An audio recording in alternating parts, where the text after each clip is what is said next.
Hey everybody, this is Brad Dyke saying hi. So today is part one of the complete breakdown and then part two, the complete rebuild of my data center. And I think you're going to be surprised at the end on how this will come to fruition. So you're going to see some time lapse, but I've been asked not to do so much time lapsing because there might be some questions to bring up, and I agree with that. That's sure, it's something which I can do. So I'll try to do that, although I will have some time lapse because how long do you want to watch me vacuum a rack, right? So I'll be a little bit more functional in the regards to how I go about doing that. So with that, you're going to be able to see here very easily the nature of the racks. There they are. And they basically have quite a bit to be looking at. We're going to be going through a few things with that. But at the same point in time, I'm going to be stopping and showing you some recommendations and things like that. So one of those things that which I'm going to consider important is the following. Make sure that you don't make the mistake of when you're removing a 2U or 4U or 1U to leave the half parts of the rack retractable tray set separate from the actual source. Over here, I have actually that sitting here, and you actually should truly take the time to go ahead as you pull each of these out to dismantle them one at a time, which you'll see me do, and then I'll be sliding them onto the rack. All right, so I've removed these rack rail kits, and by the way, I have a small little box here. It's going to house probably 400 or 500 screws by the time I'm done. And with that, I'm able to take the rack pieces. These are the rack pieces right here, as you can see. And they actually are mechanized. In other words, they have interlocks on them that allow you to close and collapse down the actual rail itself until it's completely secured to the chassis. So if you look here, you will see what I'm talking about. Now, and over here, I'm going to do the same thing. I'm going to take this rail and I'm going to sleeve it on. And then by doing that, I have to pull it back out so I can release the lock lock right there. Getting rid of the lock lock is basically a latch set that will allow you to retract. Now, this is a completely dismantled rack server from your enclosure. Every time you take one of these out, you want to bring out the rack rail kits. Make sure they're properly mated, because that's important, because that's where you lose parts. And I can't tell you how many times I will say to somebody, hey, where is the rack rail kit for this chassis? And they say, I don't know. Now, you can take a piece of tape and wrap it around the frame of this to basically secure it, which I'll use packing tape to do, and also to secure the front, which is right here. Eventually, I'm going to have to boot this machine up, wipe all of its contents off, but I'll do that at a later date, maybe even a video. But as you can see, I already have a gaping hole. You can see some of the Raspberry Pi gear in the background hanging out, and of course here's the Raspberry Pi cluster and my other units, which I'll be slowly dismantling and taking these out to get more and more of the array components of the rack exposed so that I can take them down. So the next thing I'll be doing is I'll be taking the Raspberry Pi offline up here, taking the 1U fitter out of there, and taking these rack rail kits, since I used them in a previous video, and I'll put them with the server that's already out into the garage area. So what we're doing here basically in a nutshell is, as pieces are being brought out, I'm going to have two piles. I'm going to have the retirement pile, which is right here, along with other equipment that which I'm going to donate to different organizations for functional. And then over here beside it will be servers I'm going to keep.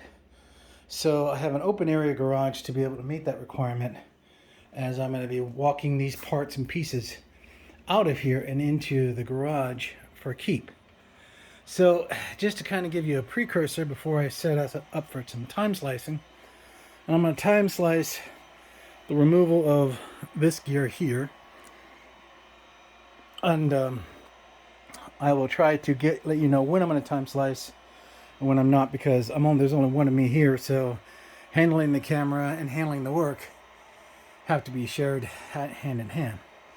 So with that being the case, I'm going to go ahead and set this camera up so that you can watch from a distance, and you'll see how we're going to do things. Again, there will be units at which I will probably fully retire, such as the Gen 6s, and I'll keep the Gen 7s and 8s, and might retire the 3-par, I'm not sure yet, but I'm going to retire for sure the fiber channel disc array. That's going to get retired, and I'm going to retire the base unit, which is my NAS chassis.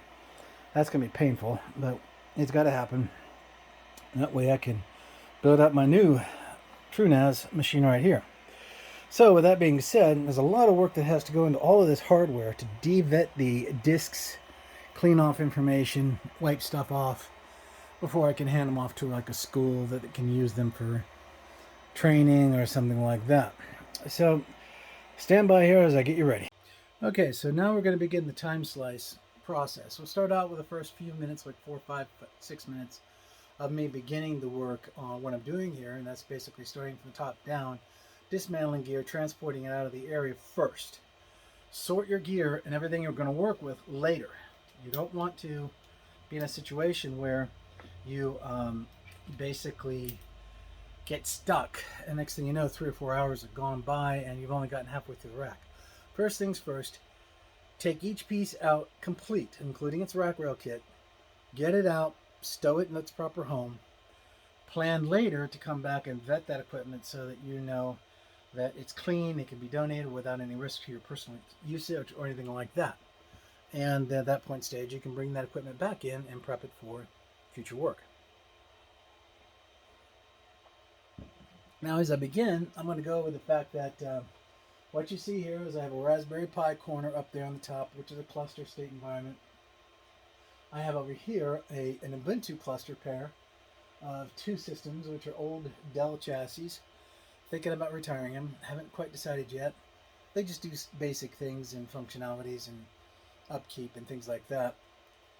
I've got my HP server row on this side with a Dell disk storage and a free NAS.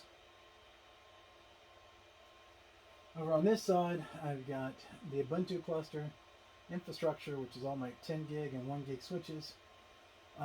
Some OEM servers. These are eSATA disk arrays here in the middle. Very useful. They're from iStocks. Some older antiquated chassis, which I'm going to recycle.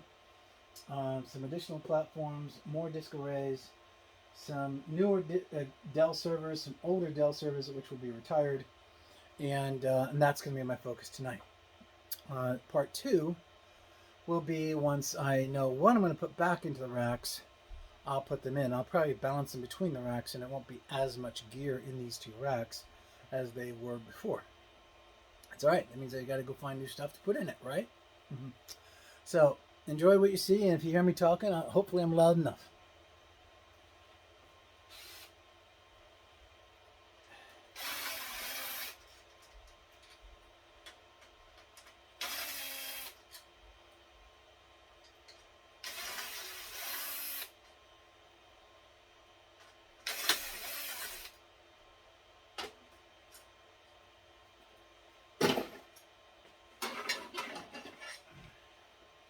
So it's good to have fill-ins and pop-ins.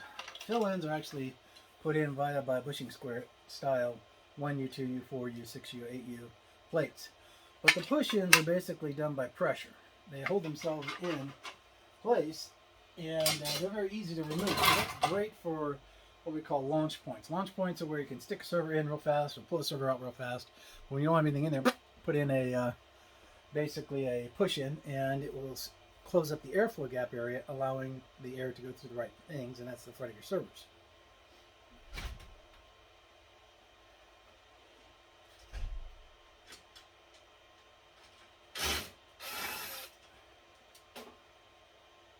Give me just a second here. So I paused the video for a second so I could show you 2 things which I really like. One, this is a Raspberry Pi cluster. It's pretty sweet, it's pretty clean, it's a 1U footprint, does everything you need it to do. It's tightened up, it's buttoned up, it's great, and you can put these in dozen sets and they just don't get in the way of each other. and they stay fairly cool and calm in regards to how much heat they generate. The other thing I wanted to show you was this little guy. This is my favorite type of rack mount screw. It's not because of the screw, it's because of this special little metal bushing that has a plastic washer. And what happens is when you put this in, this is supposed to divide the weight ratio of the stress on the screw so that it flushes the rack mount completely in place and locks it really into place.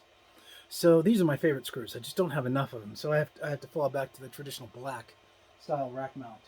That kind of sucks.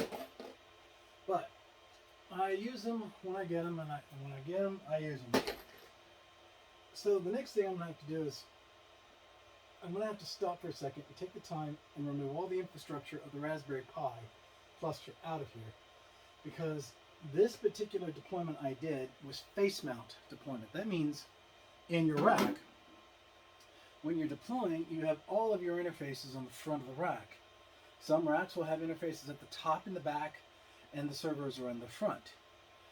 Some will do a lot in the back, a little bit in the front, and so on and so on. Well, in this particular case, I really want everything compartmentalized to the back, because that's where all the heat is going. And I want all the intake to be on the front to maximize the effect of the cooling I can do in this garage. So I'm going to do that now and pull that gear out and secure it so that we are able to get to the next point.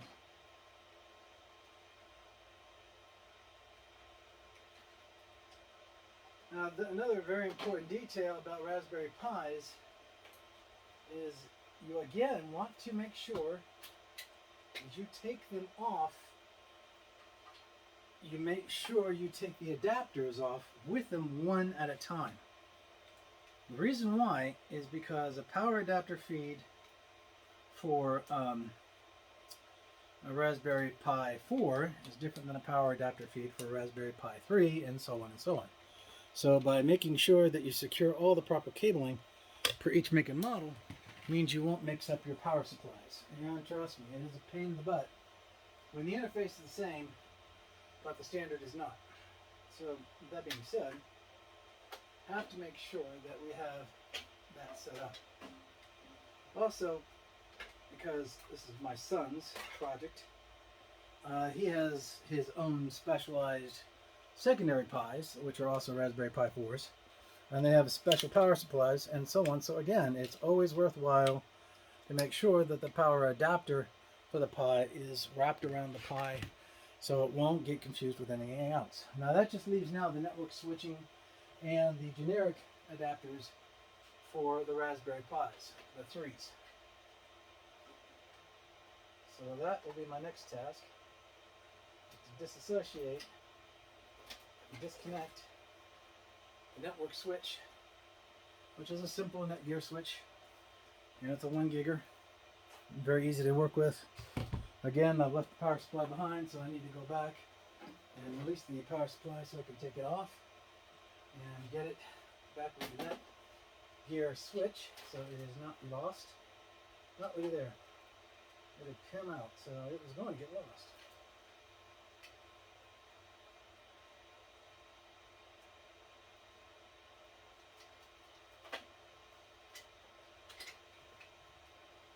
Yeah, so again, with your network switches with their own unique power supplies, just like with the servers and the rack mounts, you don't have to do it with with the power cables because those are standardized. But network switches never have standardized power adapters, so always again take the time and secure for even your switches the proper cabling that's required.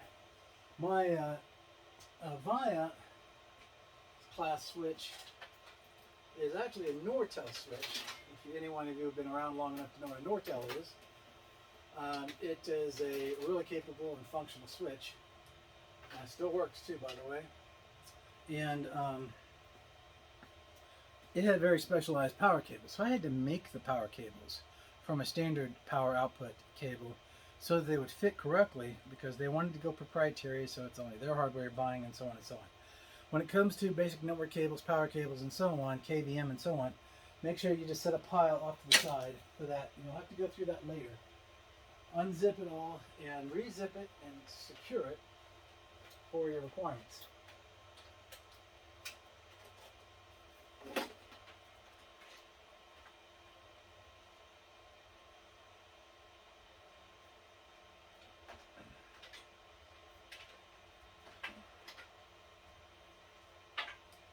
Another wonderful, but you need to be very careful with, use is called a splitter.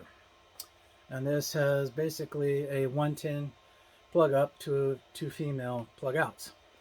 They're really good, but you have to be careful because you don't want to overload your environment. Overloading the environment will cause you to overload your circuits and blow breakers, which you don't want to do. That's not good at all. So with that, now I'm going to take out the power packet for the pies. I'll show this to you. I built it so it could do what I wanted to do. But as with all of my labs, it's instantaneously breakdownable into something else, which is really good, in my opinion. So I'm going to go ahead and take that out now.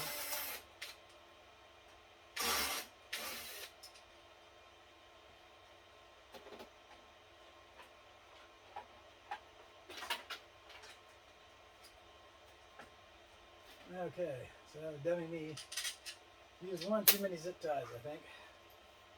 So I need to get my trusty wire cutter and cut that free. Give me just a second.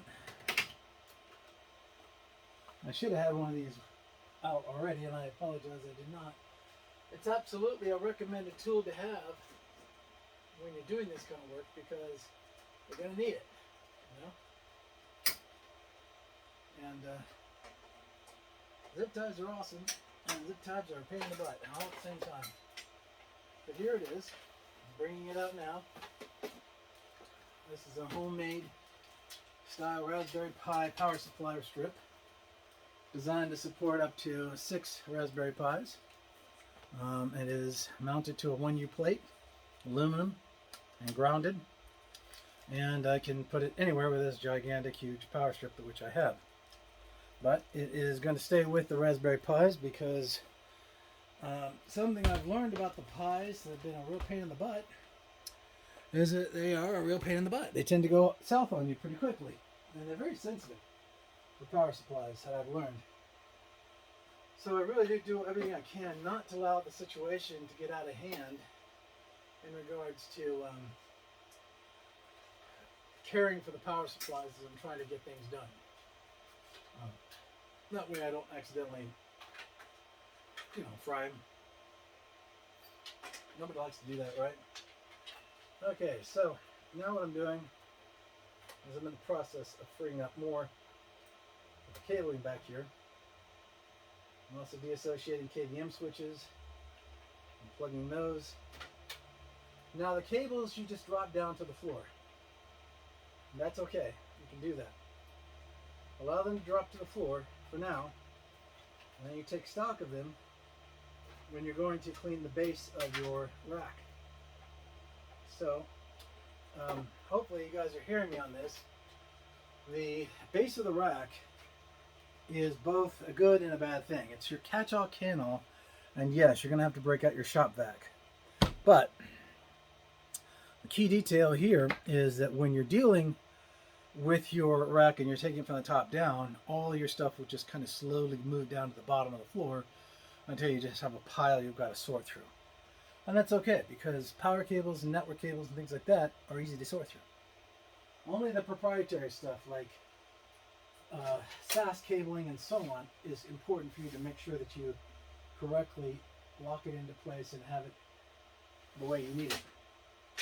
Now this is an HP chassis. It is a Gen 6 chassis. I used to use it quite a bit for a lot of specialized projects, but over the years, I really don't, believe it or not. The reason why I don't is because it's loud, it's noisy, and it takes a lot of juice. So because of that detail, and you have to be careful how you go about staging the unit, right? Now the nice thing about this is the racks are toolless. The rack rails kit is actually pretty cool. You can just simply hit the releases and it will pop itself out like that. So I'll miss that part, but I've used these servers for a long time. I had them in churches, and they were donated to me by somebody that I knew who was going to get rid of them. And over time, the churches grew out of them, and I just couldn't bring it to myself to throw them away. I could still use them a little bit, and they're still fully usable. I mean, they'll do everything. 2022, you name it. But the key detail is there's better stuff. Now, it's 6 generations old, so it's okay to go for something a little newer, like Gen 7s and Gen 8s, which is what I have right here. And these are excellent little powerhouses, and they are fully deployed, licensed servers, ready to work. All I have to do is temporarily have them out, and I'll put them back in later. And I think what I'm going to do with my planning model is I'm going to put the one use all together and allow me to do some things I normally could not do. So for now, this is going to be rinse and repeat for about halfway down. I'll start the video back up, and we'll see the lower level taken out.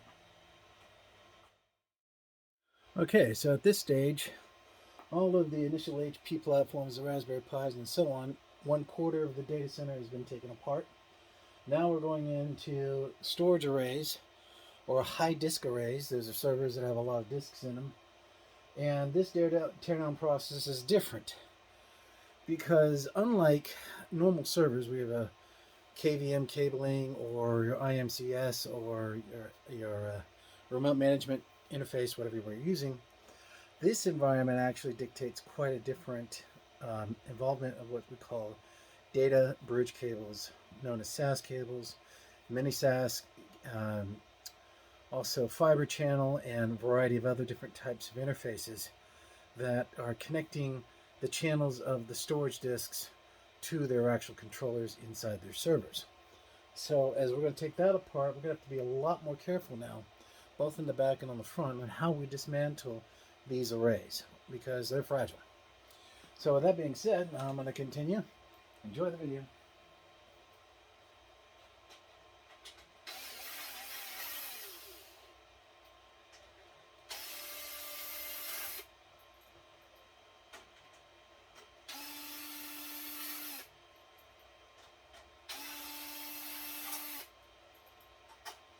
Now these are very special one use.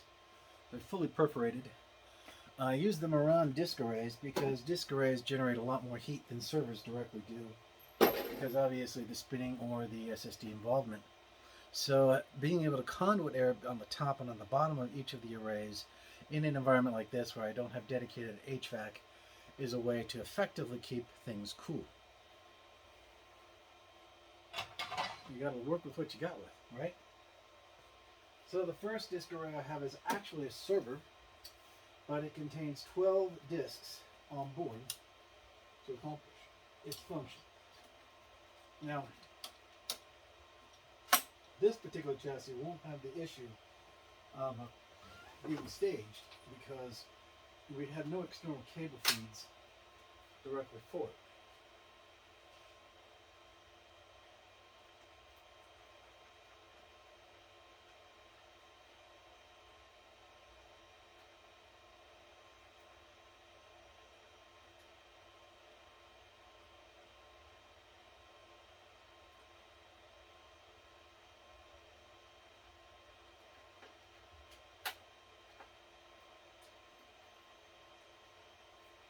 Now this is an actual rebuild chassis. This is not a rated G8 DL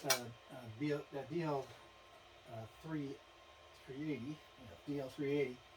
This is actually a rebuild, and I used a G6 busing interface here in the front, which belonged to the previous chassis that I took out. That is a AMD, 385 G6 platform. So I cheated, basically. I broke a few things, changed a few things, and I was able to get the drive tray feeds in there. And they're such a high quality interface connect that the 6 gigabit controllers on board were able to very easily give me the performance I was expecting to get, even though the chassis feed array is from a more traditional HP style deployment before the HPE evolutionary effect went into play. So it's a very good server, very powerful, it has lots of functionality, and can do 12 hard drives on top of all of that, all 2.5 inch. I'll be keeping this chassis. This has got some projects down the road.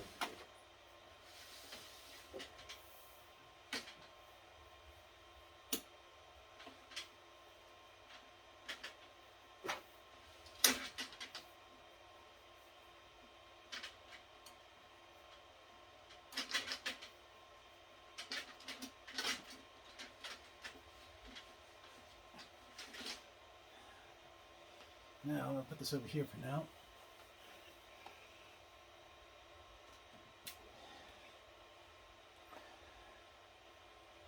And again, even though it is toolless, you want to make sure you take the time to not mix the rails, because it is such a real pain in the butt to take them all out and try to figure out what is what and where is where, unless you have universal racks.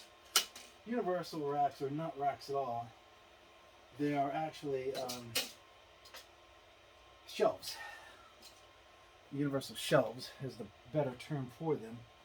And they basically work for anything and everything, especially if you've lost the interface or the rack kit that you might have had in the past. So that's why I say, and you'll see a universal shelf rack here in just a second, because that 3-par you see over there with the yellow disc headers is sitting on one of them.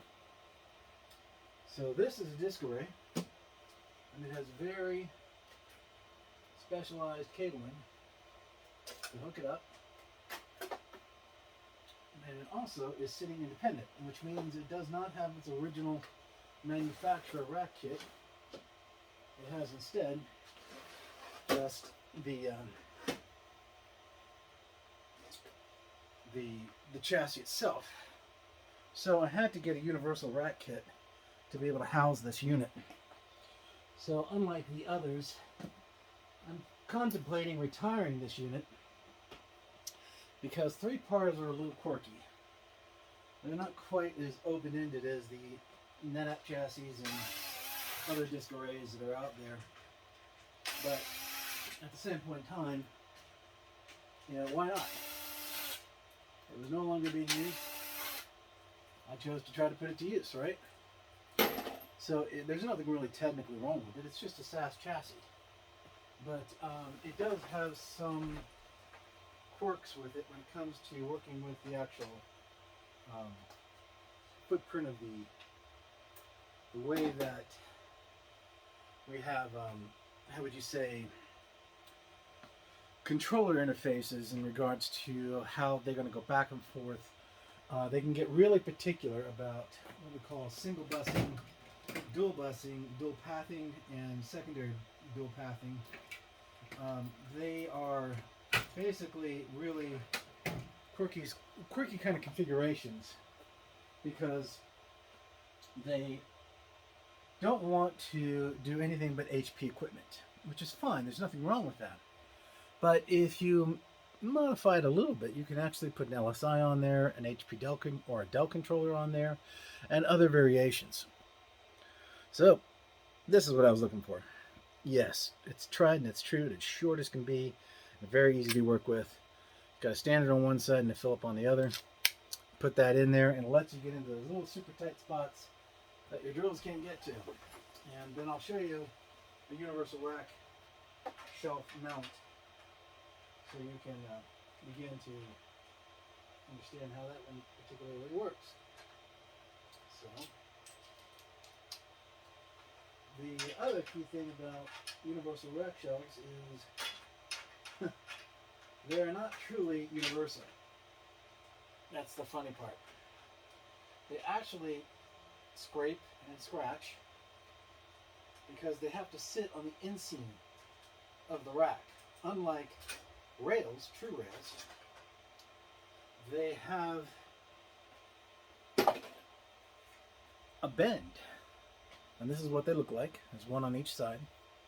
And this bend is actually less than the 19-inch rack mount. So you kind of have to shove things into place to get them to fit correctly. But this is a universal rack mount, great for anything. It can handle everything. It's very strong. It's very capable. It's a thick class of metal. And it's able to put together pretty easily. And it can go the full depth of a full rack, or a half rack, or a feed rack, like a 24-incher or something like that. So, with that being said, we are getting into one of my babies.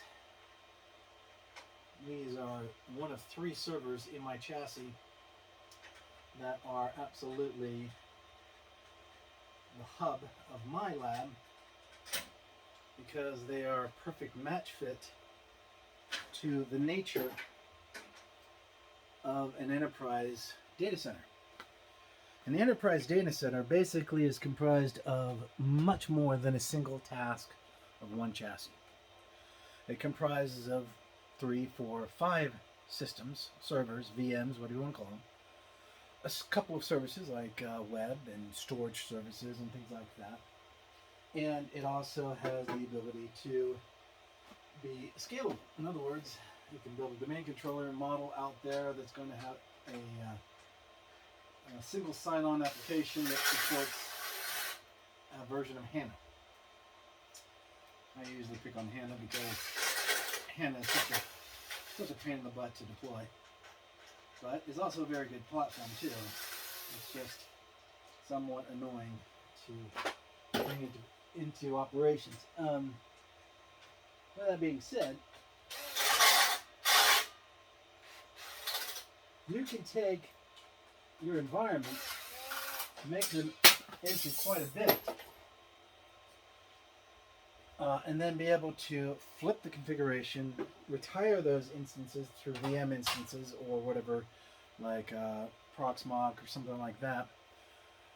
Retire them, bring up a whole new set of applications, and rinse and repeat until you are at a place where you're happy. That's the key detail. So, with that being said, now things get fragile real quick. Here we have a Dell 720. It's a 24 bay front end, 2 bay in the back. Houses disks, houses a platform.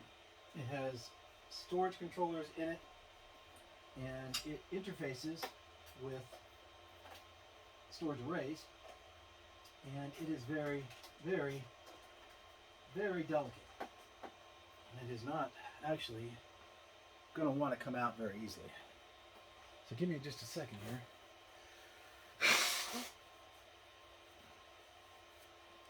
What I'm going to do here is I'm going to pitch lock the releases on the front.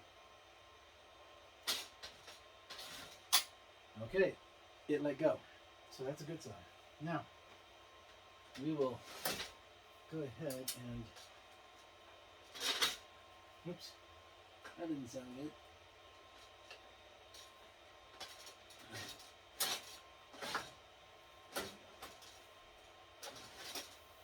There we go. This is not an easy machine to handle. She's heavy, very heavy, but she's full of gear. hard drives. Now, why didn't I just depopulate all the hard drives? Well, because I've got them in configuration.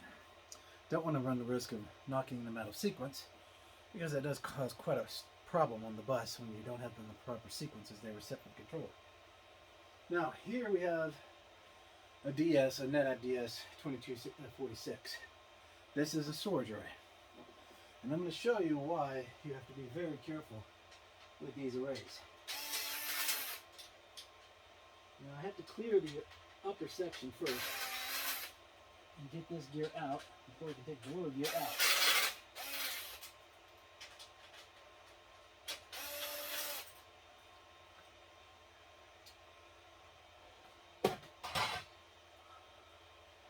Again, I have perforated storage fitters in place. And I also need to take out the old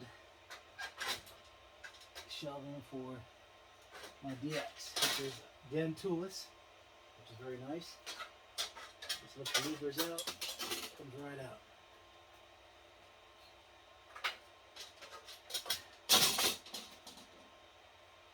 So, here's why things are so delicate with storage arrays. If you've ever seen the back of a storage array, you would understand very quickly that a lot can happen to a storage array when it is being handled, migrated, exchanged, let's see, based on a failure, right? So, in correspondence to that, you have a lot of these little cables.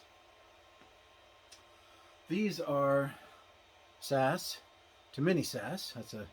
See the difference between that connector and this one? No, it's straight edge, but this one is keyed and reduced. That's because this is specifically designed to connect to a specific controller on the DX720. Others may just have straight SAS, some may only have straight mini SAS, but you can do both. And there are a lot of these cables in the back, and there are a lot of interfaces on the back of the arrays to provide you what we call redundant pathways of failure. So if one side of a controller fails, or a path fails, or a bus fails, it doesn't matter. We can reroute to the alternate pathway and still move the data through your channel, which is exactly what you want to do. Now, give me a minute here while I pull out the 2246 array. Oh, and by the way, take care of these cables. Don't just throw them on the ground. They're very fragile, and they are very sensitive to impact, so you have to be careful with them at all times.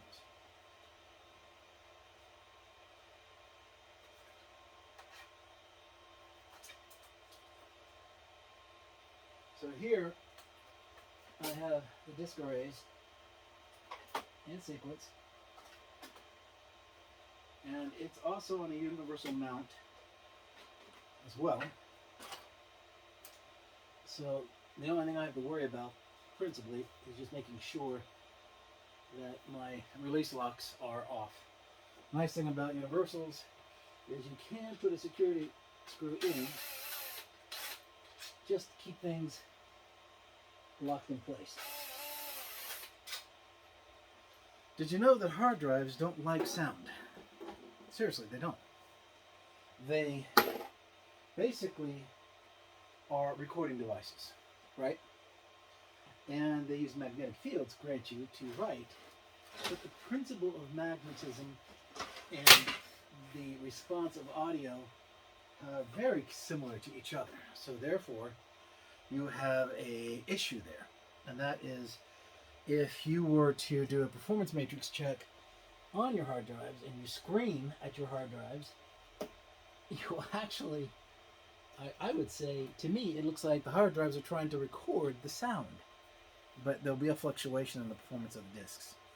And that's very interesting because literally it shows that in data centers, everything, including sound, can impact the performance of your systems. Again, pop-ins. They're very good to use, again, for just closing up space.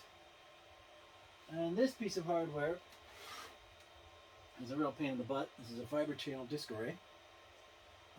Very difficult to work with, very complicated to stage, wire, done, been there, done that, and I can't stand the gear.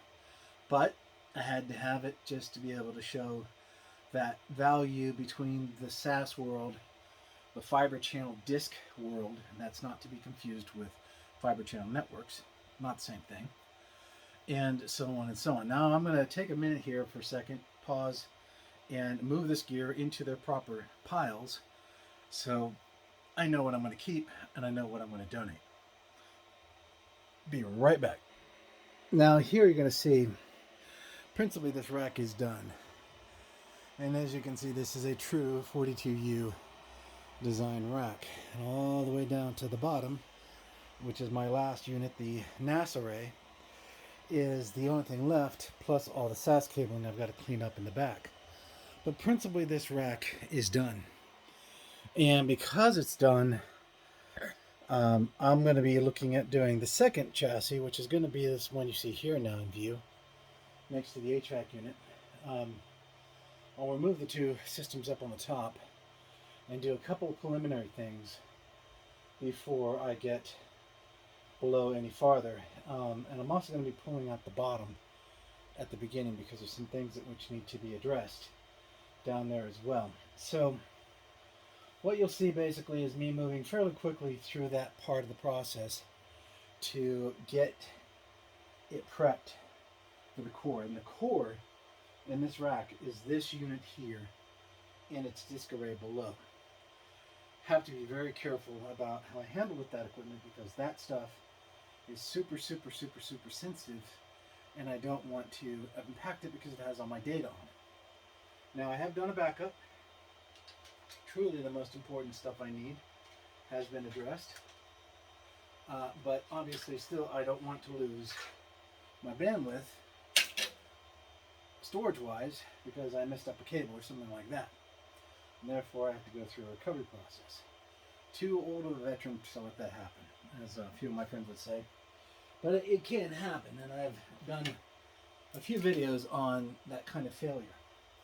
So what I'm going to do now is I'm going to take the SSD array, the test switch out, and the multiple servers on the bottom, which are two 610s, two 1750s, which I'm going to retire, and I got awfully powerful quad 910. Yes, but I haven't been able to get it into operations yet. Then after that point stage, I will then focus on going up. So when that happens, at the end of this video, you're going to have rack number 1 clean, rack number 2 cleaned, and everything is prepped for what we call the scrub down. Scrub down is where I basically take the racks out of the area, bring in a vacuum cleaner, and I do all that kind of work. It's not important. You don't want to see that. But what you're going to see now is me basically working on that level of capacity. And let me adjust the video here a little bit so that you can see more of the lower part that I'm going to work on. Again, you'll notice down here I have one chassis left. That's my FreeNAS chassis, and that one is going to get migrated over to another chassis, and then I'm going to retire that chassis. But it's 125 pounds, so I might take that out later. I'm kind of using it as a boat anchor for the rack. So right now I'm going to go ahead and start prepping the removal of this equipment. Network switches I will keep in the room. I won't move them out to the outside garage. That is, yes, something that's easy to keep track of. Then here is the SSD storage array. Isn't this wonderful? Just look at this. This is an SSD. I think it could do spinning disk. But look how small it is. You know, NetApp does a pretty good job about this, and so does, actually, EMC. Dell EMC, that is. Be right back.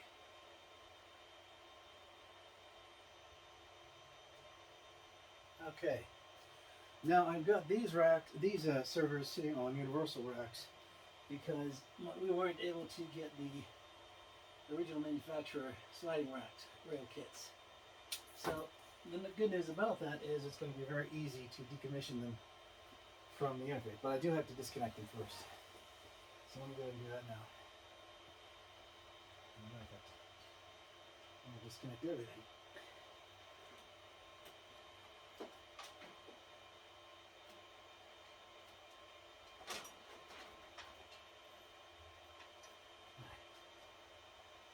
So they are free now. I'll go ahead and bring these out.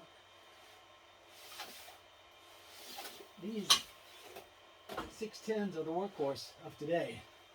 They're pretty simple. They'll do pretty much anything you want. And depending on the disk drive configuration, These particular ones have 6 disk drives in them. you can get some sizable capacity to come into them.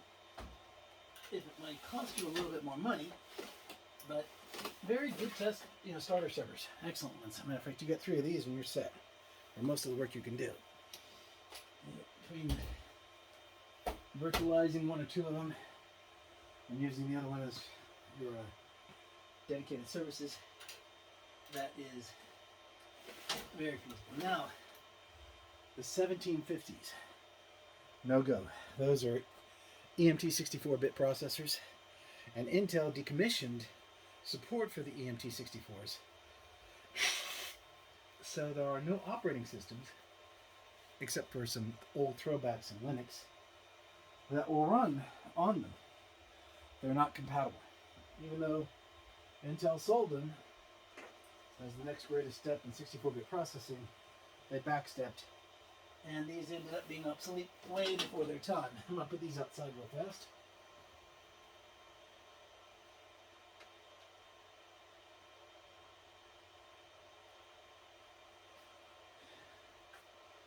I'll take the last one out. And then that leaves the behemoth, my quad.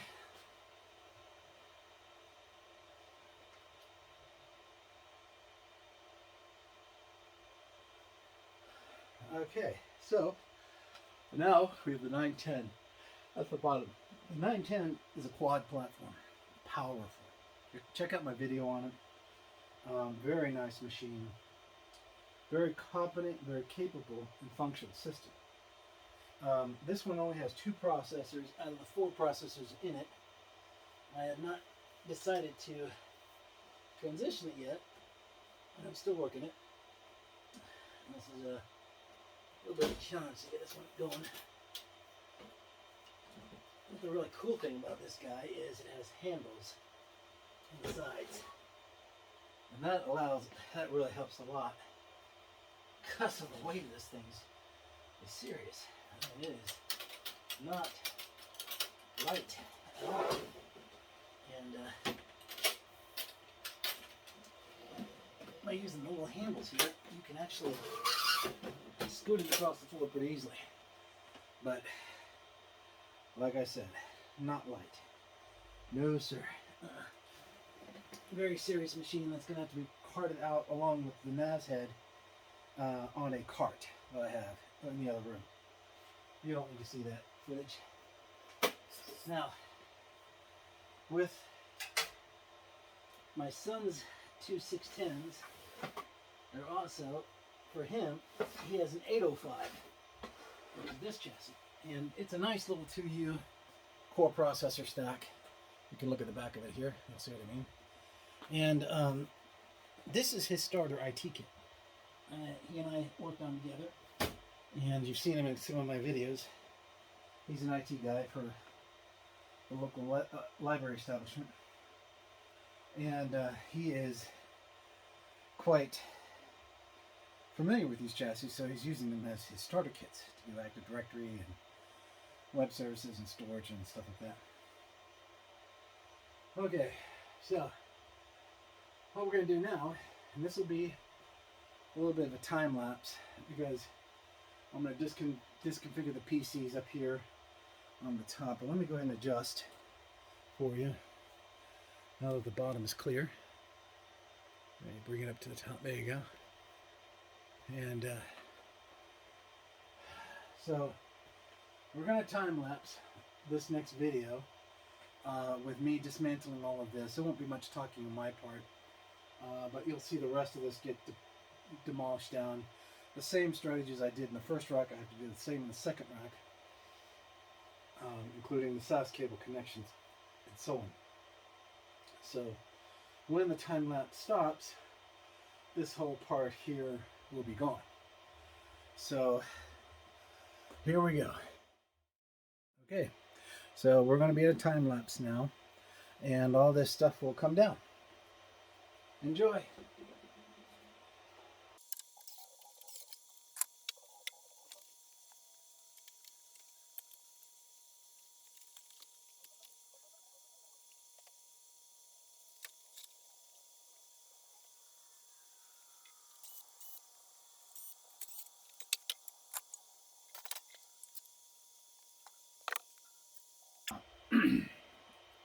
I'm going to pause it at this point stage to show you three little devices, and these are great devices for pruning out your screw lock-ins that go into the 1U racks. You have basically a coupler, and you also have a screw, and you can take these tools and you can release them, and by releasing them allow you to reuse them back in the sleeve holes. Now the benefit of this, to have this, is because of the fact that the older style racks used to have threaded holes in the 42U sets. And I had a telecom rack like that. And if anything happened to the threading in the holes, then the holes were pretty much either going to have to be rethreaded, you needed larger screws, and so on and so on. But this little guy here, as you can see right there, is a bolt and a nut and a clasp. And these tools allow you to pry them open and release them. I'll have to take all of these off and put them back on as I need them to handle the mounts. But you can never have enough of these tools when it comes to actually doing the grunt work of trying to take them off or putting them on. Now there are two types of coupler feet. You have the C clasps, which I just showed you, and then you have the pinch clasp. And the pinch clasp is what you want to use for shelving that needs some structural reinforcement. You know that because the screws are a lot wider thread-wise and bigger. Very powerful, and use them when you need them. Most of the time the C clasp will do just fine. So we're going back to time lapse. Resume.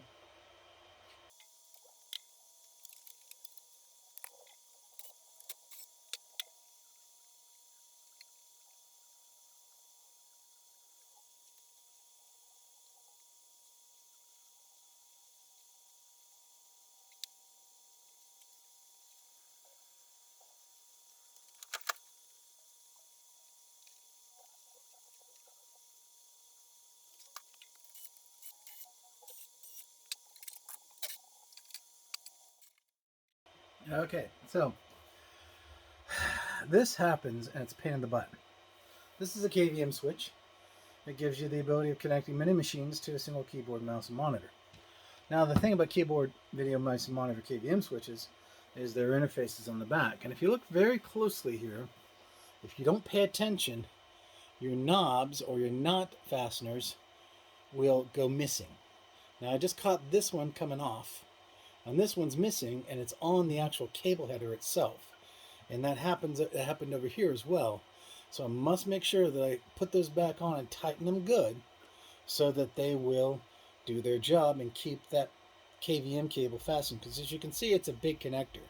And if it doesn't get in there correctly, if it's not secured in there right, then at that point in stage, you have a big problem because your mouse drops or your keyboard drops or your video and so on doesn't quite do what it needs to do. And that basically in a nutshell is a problem. And again, the rules of thumb, put the power adapter with the device. Now, KVMs are considered part of your infrastructural network. They're not considered a switch, server, or an IMM, or a remote management console device. Those are all network-based devices. KVMs are their own networks. They use their own cabling setups and how they handle their interfaces.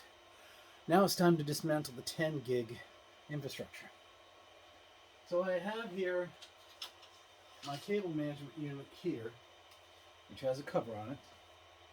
And the cable management unit has fiber running through it to provide everything from outside connectivity, which is my blue pair here, which I will gently and carefully take out and secure later. This one is very important because it's what connects my lab to the outside world. And then I'm going to disconnect my 10 gig connections carefully. And they are also fiber, but I also have GBICs that are just straight GBICs, 10 gigabit copper. And those can be retired. And basically, all of the GBICs that are not fiber need to be removed from the switch completely, unlike the fiber, which you can leave the GBIC in the switch, but you can't leave the fiber connected because obviously that would connect it and it would be difficult to remove the switch because of that very problem. And then of course, if you have a pass-through, like we have here, the pass-throughs are where they cross both management blocks. You have to clear those from the system as well, because they're passing through the very module you want to take out. So we got that taken care of. Now that just leaves my RJ45 copper 10s. I have all three versions, by the way. I'll show you that in a second. And the copper gig is a GBIC that has an RJ45 head to it. And we'll go ahead and disconnect the power now. Yeah. And then we can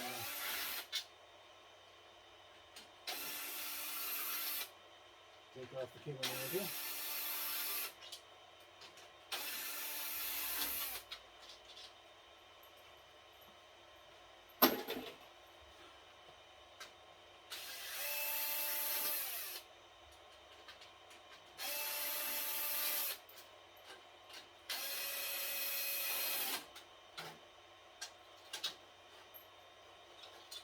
Now, cable managers are where people get in trouble. This is a simple 3-hole pass-through. You've got the holes in the middle, and your third pass is the actual cable manager pass-through with a cap on it. It's a very basic and very functional configuration for somebody who needs to change things over and over and over and over. Most network guys go a little crazy, and they get some pretty sophisticated management setups. And then they'll say, oh man, you mean I got to change this and get this all to work right and all that? And the answer is, yeah, you do, because you kind of locked everything down. And it makes being able to very quickly and functionally change things pretty much impossible. Or at least a headache. So keep it simple. In a nutshell, just keep it simple. Now this is my 10 gig master switch.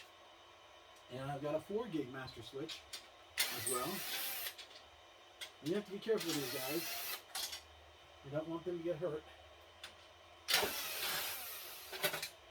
And this is your fastest high-speed interface you got. The fastest. And you got to take care of it. You have to take the steps that you need to take so that it is protected. But here I'll show you what I mean by fiber gigabit. These are your fiber GBICs, and you can leave them in. And this right here is RJ45 10 gigabit. And of course, my other two missing are the straight direct GBIC connectors for 10 gigabit. And of course, this is the management port.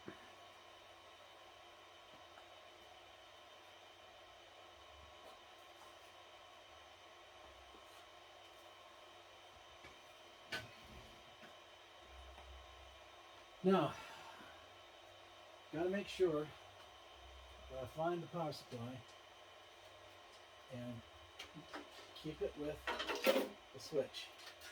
These are not American-made power supplies, so you lose these, it's going to hurt.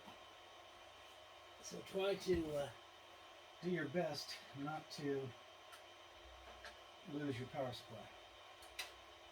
Now, that leads us to the next thing, and that's going to be the 4 gig. I'm sorry, the 410 gigger.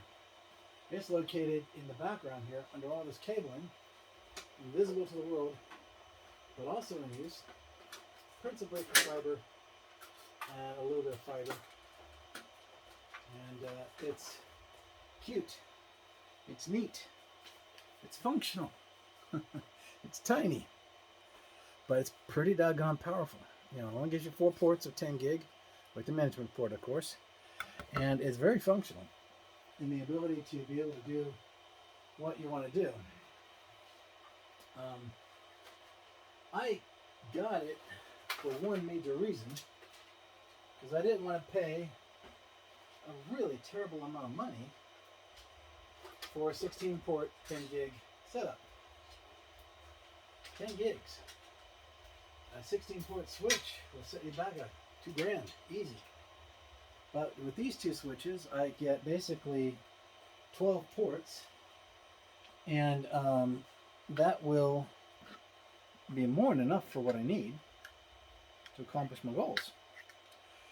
Because my 10 gigabit infrastructure is for my performance and data transfers and synchronous transfers and also backup transfers. And so I don't want that overhead to be on top of my 1 gig interface on the front end network. So that's how I basically keep my replication traffic, my data traffic loads, my parable loads, my backup workloads all in the background, because they're running on a very fast network, not inhibiting that front end interface network which I'm working with. So with that being said, the next goal here is to clear my huge, giant, awesome, cool 52 port Nortel switch. And I mean, this is a cool switch. I really like this. A friend of mine, well, they were retiring these switches because they were no longer being supported. His name's Gary, excellent guy. Can't speak enough of him. He just didn't want to throw them away. I didn't blame him. Why would you throw away beautiful switches? It's because the company no longer exists. And since they got trashed, I was able to secure them and use them to help you guys. So with that being said, I have disconnected all the RJ45 connections, 1 gig of course, and this has 2 VLANs in it as well, by the way, principally for management, away from secure risk. Secure risk means basically your basic bandwidth. You want your management IP VLAN to be inaccessible to everything. But of course, that is a process that you've got to facilitate to make it work. And so VLANs help you a lot with that challenge. Again, I'm using the same management port configuration from my cable manager. Very easy to work with, very consolidatable. Not really much of a hindrance to work with, to be honest with you. The nice thing is the cables pull right through. It's nice.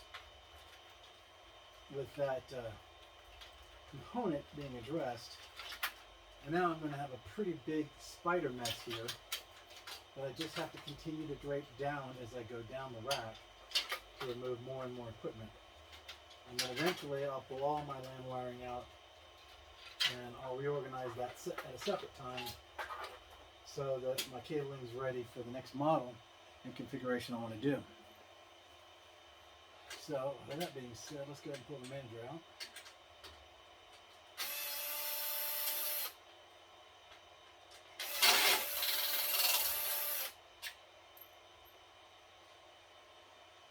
If you want me to provide you the sources for my components, please put a message in the forum for me, and I'll be glad to get that information and give it to you. I don't try to, I'm not plugging vendors mostly. I don't do that really. But when I like something, I'll like something and I'll make note of it. And like I said, I really do like these cable managers. Their snap-in capacity is just really easy to work with. They're not difficult. Like I said, excellent. So now here is the behemoth Nortel switch. Like I said, I love this switch. It's awesome. It's difficult to master initially. Because you can't get the documentation anymore for it. But it doesn't mean you can't get work. It just means that you have to, as a friend of mine said, you have to improvise. Have to improvise. I gotta change my bit real quick. Alright. Where is it?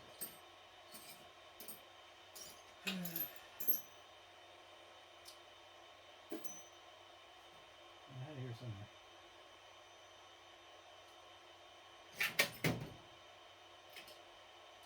Well, I might be forced to do it by hand. I'm gonna have to do it by hand. Let me go ahead and do that. So it's a torque knot screw that came with it. Very supportable, by the way. Does a real good job of holding this heavy switch, which is a dual power. And this is the one device that I have in my configuration that I actually run dual power supply. I won't go into reasons why, but failure pathways are very important at this point stage, and I'm going to be improving that even more down the road by providing even more functional UPS power-like support for the infrastructure switches, because they have other roles in the house besides running my lab. I wish that wasn't the case, but it is the case. I can't do anything about it. But now I have what's called a support bar in the back on each side of the switch to support the back sectionals of the switch itself. I'm going to have to take those off, but this is by the way, this is the switch that I had to actually melt and reshape the power heads so that they would fit correctly, because it's a proprietary mounting point, which was, by the way, a very serious pain in the butt. But I got past it. So give me a second here while I, okay, that's a different set of screws. Gotcha.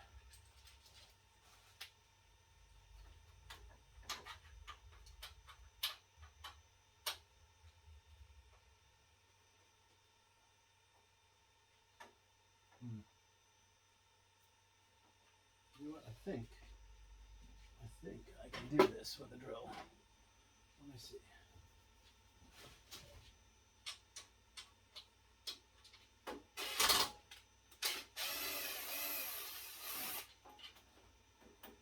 Well, the answer to that question is yes, I can. If I unplug that.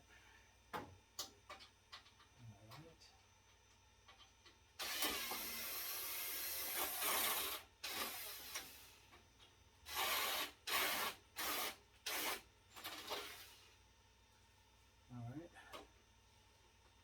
It is free. Yes, I think it is. Come on. There you go.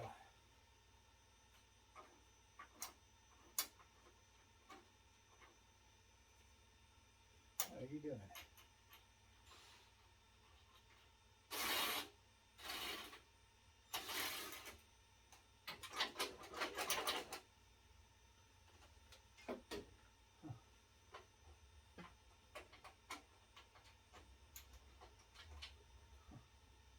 That was weird. Alright, whatever. So I'll go to the other side now and release the secondary support bar.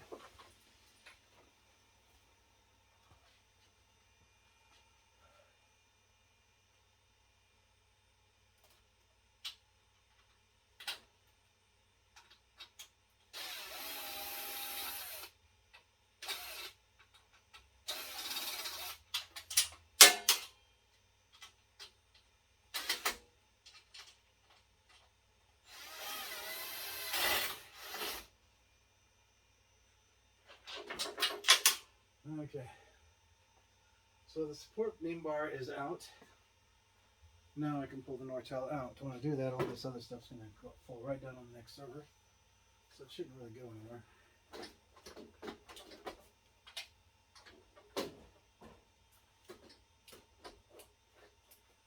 Just getting these bars to give up their spacing. There it goes. Back. Take this out.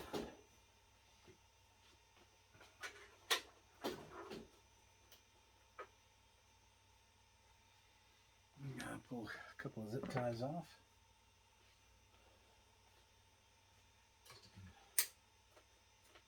Control. Right. Anything else? Just a little bit over there.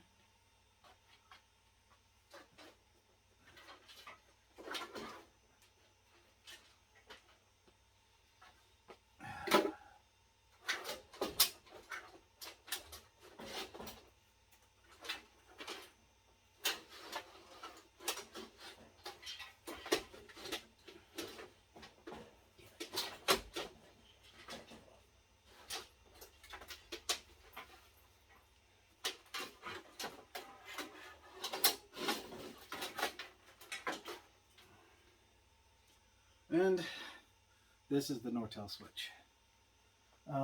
Great machine.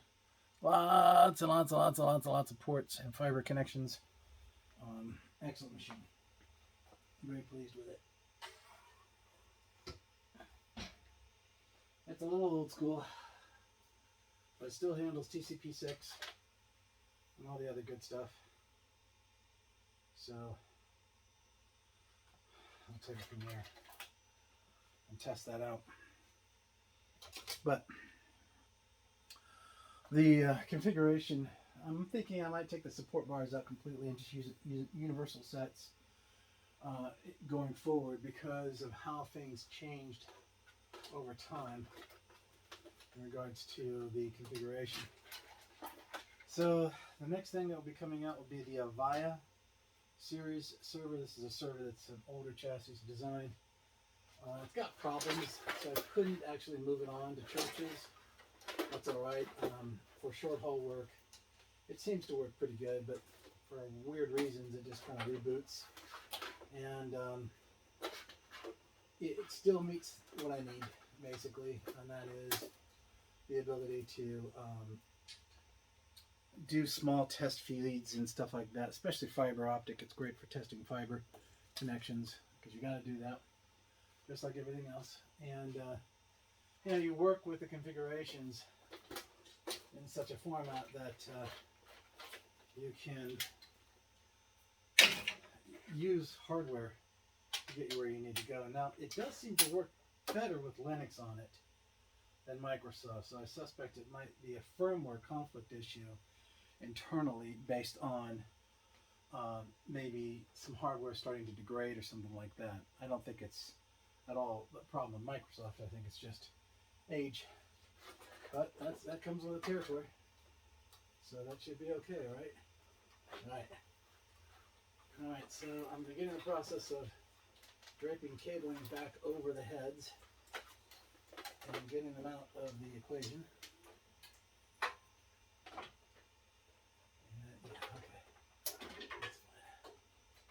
And clearing cable, basically. Now the cable is draped on this cable manager in the back. If you can see, it's this bar in the back. And I don't want to be abusive with anything, but at the same point in time, I want to make sure that you know, a lot of these expensive cables don't get smacked around like the GBIC heads and so on. Granted, they are cable and they're copper, I should say, but they're still fragile. I have to honestly say that, you know, fiber's come a long way from the old days, because fiber optic cabling was the absolute worst when it came to being sensitive and vulnerable to issues. That's why I have always tried to steer clear of them as much as possible and work with spanning tree gigabit connections to get us the kind of performance matrices we look for, but not always do you get that, and not always is it going to be pliable. Okay, so the server's ready now. We're going to take this guy out. He's pretty. I like how Avaya redesigned the Dell chassis to fit their polished look, which is impressive. Hold on a minute. Yeah. Okay. Put this down here for now. Try to get the rails out. Okay, so we're going to go back into time lapse again, and I'm going to take some more gear out. And I'll show you some more stuff a little bit later.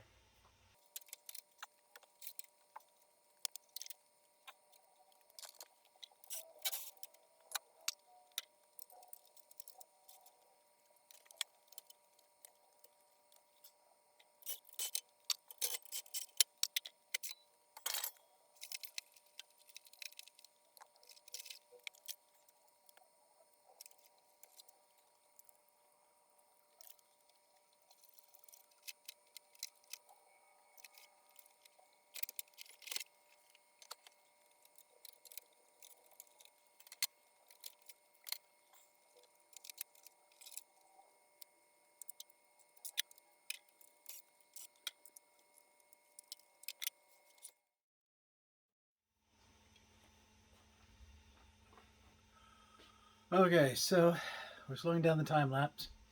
As you can see, we have basically one baseline server, and then underneath that is my master server, the one that has all my capacities, everything, the holy grail of the Dyke family, and so on and so on. With this, I will be very careful how I want to pull this out. I'm actually leaving it in this room just to keep it in a somewhat conditioned environment. But the Dell 720 is right here. There's a breathing gap here, and then the 2246 is below it in a paired pathway. So I'm going to go ahead and take these extra shelving sections off. Talk to you about a little cute little device here that I find really neat, and tell you about that a little bit and how that works. But give me just a second here, and I'll get this off.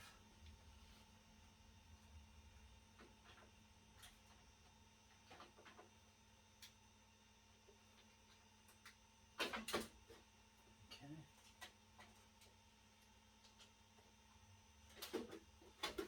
It's free. And here, that's free. And that's free. These are great HP racks. Sliding. They're not sliding rails. They're very much like universals, but they socket the rack, and they don't just put shelves out for it, which is a nicer feature. And then of course I've got my super little Midwest super micro functional chassis here. It's great for doing things like a DC or a paired set or something like that. I'm thinking of giving this to my son as part of his configuration setup. Again, this is a legacy machine from working with a church, and I haven't found a point where I can take time to send it on its way, but I do find it pretty cool to work with on what I call rapid projects, where I got to get a fast answer. And it's got a really nice advanced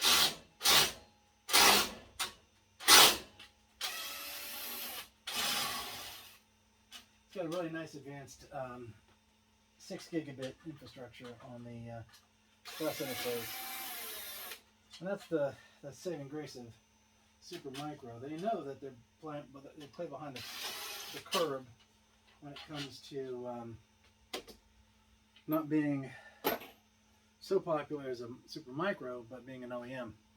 Because I've got 4 OEMs here from Super Micro that other manufacturers put their brand on. So that's a testimony to their hardware. Kudos to them. As a matter of fact, my own personal workstation is a Super Micron Dual Xeon. It's just too nice and too functional to not use as my workstation. Especially with all the advanced features. That's the other thing about Super Micro systems, is to get ahead of the game. They do something similar to what Android does with Droid phones. Their features, their hardware features, are just out of this world. You just can't beat them. They're just too good. Way too good, in my opinion. That's why a lot of us gravitate to the microsystems when we need to do something specialized. That's something else to think about as well.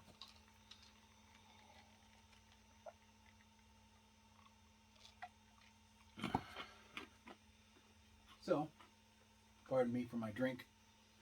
I'm getting a little thirsty. We've moved about 600 pounds worth of gear so far, and as you can see, it's a rat's nest. This is the part that I'll clean up. I don't think you guys care about how you fold wire and, clean up and vacuum and things like that. But this is a different story. So I'm going to adjust this down so you can see it all. I know you can only see part of it.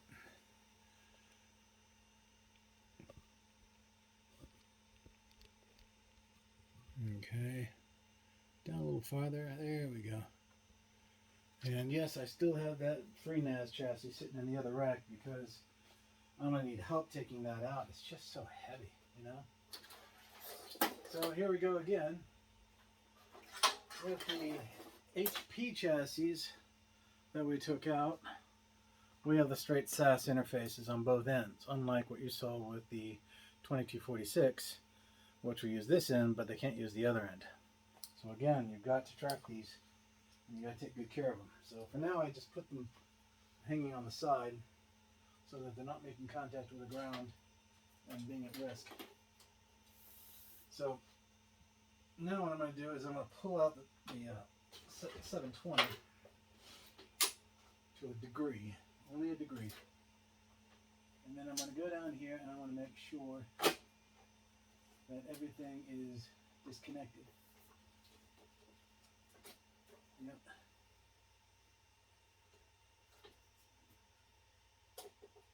Yep. All right. All right. And I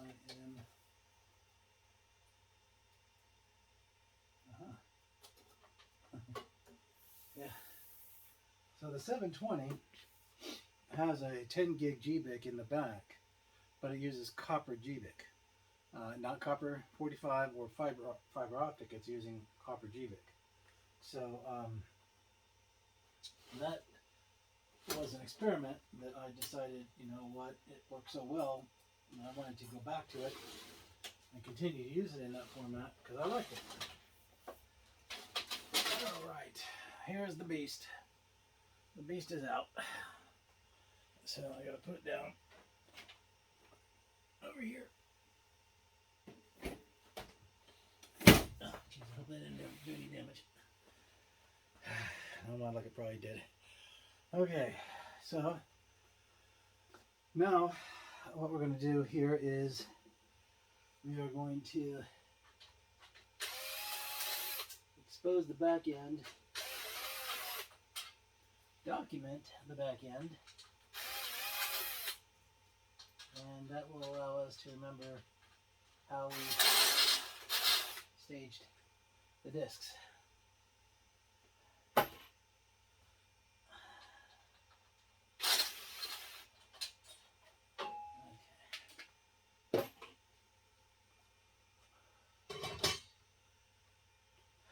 So what do I mean by document? Well, I'm going to show you. I'm going to take the camera here and I'm going to bring you over and you're going to take a look at the back of the chassis. Here we have outbound A channel, here we have outbound B channel, and we have what we call the internal loop. Now this is a dual pathway failover that allows us to make sure that this storage array will give us the utmost redundancy that's feasible. So, by making sure that we have that covered, we will be able to make sure that we configure everything back the way we saw it. Now, another important detail you probably did not notice, but I want to point out to you, is when I pull out the B channel, unlike that HP configuration cable you saw, look at the differences. They are not in any way, shape, or form similar. So again, take care of these cables. They are the difference between connectivity and no connectivity.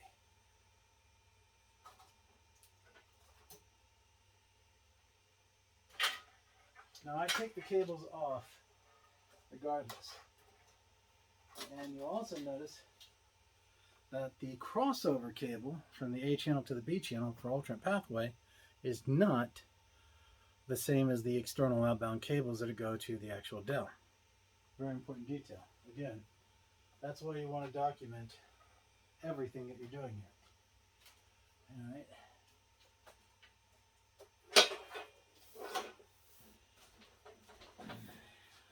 Yep. Okay. I restricted it.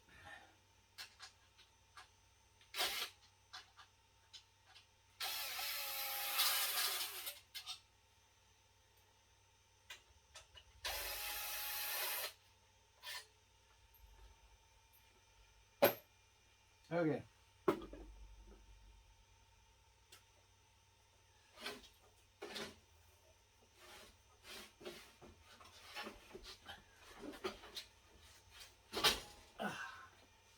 Yep. It's heavy. Full hard drives. Still light. Still light compared to the HP, but whew. So here we have basically the rack mount set for the remaining components, which I'll have to take out. These are for the Dell, and of course I have a universal in there for the NetApp DS2246 chassis, and most of the real work in this comes from the cleanup process of trying to get everything situated to get it all to a point where you can begin again. It takes time, unfortunately, but the nice thing about it here is we can finally just reach through in with our drill, opposed to having to keep going around and around and around and around. But it's still not easy. I wish it was, but it wasn't.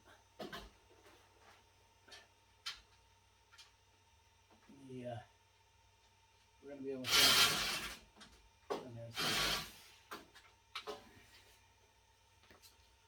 I'll be here done in just a second. Oh, jeez. Wonderful. Alright, so we got to hex it. You just gotta love that, don't you? Having to hex it. Sounds like a curse. But they are actually pretty good screws. The reason why they're good is because they use the pinch-in clasps, unlike the C-locks, which are not quite as strong. But I don't use them in heavy numbers because they're such a pain in the butt to deal with in general. Because mostly they don't truly fit a 19-inch. What they need to do is they need to go in the inside frame of the 19-inch so that your device can slide in and out easily. Unfortunately, as you saw me pulling and tugging on the array, it's a tight fit, to say the least. But all in all, though, they're really good. They are quite powerhouses of shelves. If that's your only problem, these are the shelves you want to get for most of your projects. I have like 10 of them myself, even if they are a pain. They're my pain, right? Right.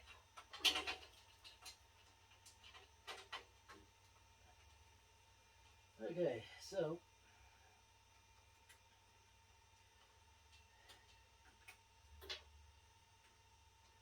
to protect the remaining set of cables, which are, to say the least, delicate, right? You heard that terrible noise? That was just this falling. I'll do that as part of the cleanup, but this is part one of what we've gone through here. And with part one, as you can see, everything is gone. So what our goal is here is going to be to just do some cleanup, vacuum, get the wires in the proper piles to be prepared for when we remount everything and reorganize it in such a way. That will be part two. because of now officially part one is done. So this is Brad Dyke signing off. This is a long video. I apologize, but I heard all of you say, hey, we want a long video, not so much time lapse. Hopefully this is going to be there for you. Putting in the gear in the next stages and phases is going to be very important.